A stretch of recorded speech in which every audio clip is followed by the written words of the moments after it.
Do we start? 3, 2, go. Hello, my name is Malik Awasmi and I will be leading this presentation. Our presentation will focus on the psychological impacts of war on children and how we can help them. And now taking over Yusuf as he will introduce our presentation. From playgrounds to battlefields, the impact of war on children's minds.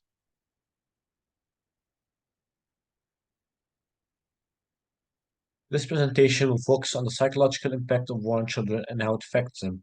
And we, as a group, we will highlight the problems that we found, as well as the solutions that we propose. But before that, what do you know about war? War is defined as a state of usually open and declared armed hostile conflict between states or nations by the Merriam-Webster dictionary, and it always has a cost: death and bloodshed. Everyone is affected by war, especially children who are not getting the care or treatment they need and deserve, many of them dying or being injured, and millions in places such as Gaza and Syria developing mental disorders and trauma, such as PTSD. And as quoted here by the OHCHR, the Convention on the Right of the Child calls on countries to recognize the rights of children from exploitation, be it economic or any type of action that can be seen as harmful to the child's health, physical, mental, spiritual, moral, and social development. This is the legal and moral obligation that everyone must adhere to. And moving on to Malik now, who will be introducing the problems and covering the clinical effects.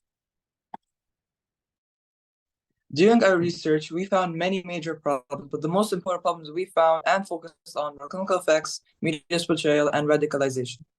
I will now explore the profound psychological impacts of war on children, focusing on challenges such as heightened anxiety and aggression. Children in Syria are constantly stressed by the fear instilled by war. They react anxiously to everyday sounds, while the absence of safe play spaces leads to increased aggression. Post-traumatic stress disorder, PTSD, emerges as a significant issue, disrupting both mental health and daily life, particularly in war-torn regions. In response to these challenges, we should focus on the interventions and support systems. Mental health services, humanitarian aid, and education support are highlighted as crucial components in addressing immediate needs through counseling, therapy, and essential resources. A comprehensive approach extends to fostering resilience, community rebuilding, and mutual support, underscoring the necessity of a multi-phase strategy for sustainable recovery in conflict-affected areas. And now taking over as Hiba, as she will introduce media's portrayal. In examining the impact of war on children, it's essential to consider their resilience and adaptiveness in the face of conflict. According to the 2021 documentary from New York Times about children in Gaza titled "Filmmakers Ask Children, What is Your Dream?", they display a realistic view to coping with their circumstances by demonstrating a sense of responsibility towards their families and a strong desire to return to a normal life, which includes attending school and having clean access to food and water. This suggests that children affected by conflict are not passive victims, but active participants in their struggle for normalcy and survival. Children under conflict are aware of their media representation and are proactive in how they want people to see them. They do not wait for traditional media. More and more children and adolescents in conflict zones increasingly turn to social media to share their experiences and perspectives. This shift represents a move towards self-representation and an effort to control the narrative of circumstances. By doing so, they become witnesses and documentaries of their own stories. Their contributions on platforms like Twitter, Instagram, and Facebook can influence public perception, share policy responses, and even contribute to their legacy by serving as evidence in international forums and agencies. This emergence of this type of citizen journalism has several positive outcomes. It helps deter radicalization by providing an outlet for self-expression and activism, but also empowers these young individuals to advocate for change in their situation and broader policy reforms. The question arises, why do children in conflict zones gravitate towards social media for self-representation? Consider the case of Gaza, where 47% of the population are children and 78% of those have access to internet. Social media offers a platform for self-motivated children to create and share content without censorship, enabling them to reach a global audience directly. This table illustrates the significant reach that individual journalists on social media can achieve, comparable to, and in some cases surpassing traditional news agencies. It highlights the growing importance of personal narratives and citizen journalism in shaping public understanding of conflict and its impact on children.